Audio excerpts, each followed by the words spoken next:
السلام علیکم ناظرین، KBN نیوز کی ہیڈ لائنز میں آپ کا خیر مقدم ہے۔ میں ہوں نیہا خان۔ نظر ڈالتے ہیں آج کی اہم تفصیلات پر۔ حکومت راجستھان نے ضلع اجمیر میں دفعہ 144 نافذ کر دیا اور شہری و دیہی علاقوں میں جھنڈا لہرانے والی مذہبی تقاریب کو محدود کر دیا۔ مسلمانوں کے خلاف ہندو شدت پسند تنظیموں کی بڑھتی ہوئی منافرت اور اشتعال انگیزی کے درمیان ہندو شدت پسند تنظیموں نے ہندوؤں سے اپیل کی کہ وہ مسلمان تاجرین سے پھلوں کی خریداری نہ کریں۔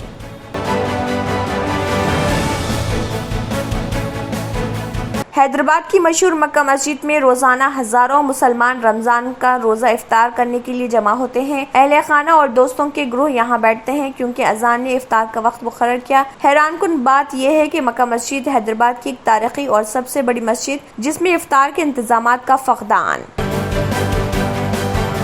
ڈائریکٹر سرکاری امتحانات نے مئی میں منعقد ہونے والے SSC امتحانات کے لیے ریگولر اور خانگی امیدواروں کے لیے تتکال اسکیم کے تحت امتحان فیس داخل کرنے کی تاریخ میں توسیع کی۔ چنانچہ SSC OSSC اور SSC ووکیشنل کورس امتحانات کے لیے 1000 روپے درینہ فیس کے ساتھ امتحان فیس متعلقہ ہیڈ ماسٹر کے پاس 20 اپریل تک آخری تاریخ مقرر۔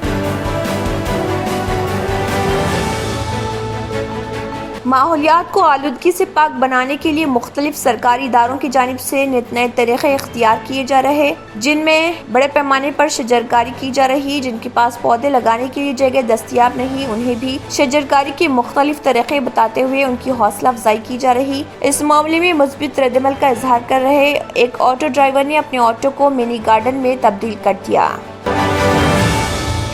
تلنگانہ RTC نے ایک بار پھر بس کرایوں میں کیا اضافہ۔ RTC جو پہلے ہی راؤنڈ فگر ٹول پلازا اور پیسنجر سیس کے نام پر کرایوں میں اضافہ کر چکی، اب تازہ طور پر ڈیزل سیس کے نام پر اس میں ایک بار پھر اضافہ کر دیا۔ CPI پارٹی کی جانب سے پیٹرول، ڈیزل اور گیس کی قیمتوں کا اضافے کو دیکھتے ہوئے چندرائن گٹا چوراہے پر کیا گیا احتجاج۔ Commissioner task force south zone team نے سنتوش نگر پولیس کے ہمراہ 3 افراد کو کیا گرفتار جو سٹہ بازی میں ملوث تھے۔ اسی کے ساتھ KBN ہیڈ لائنز اختتام کو پہنچتے ہیں۔ اللہ حافظ۔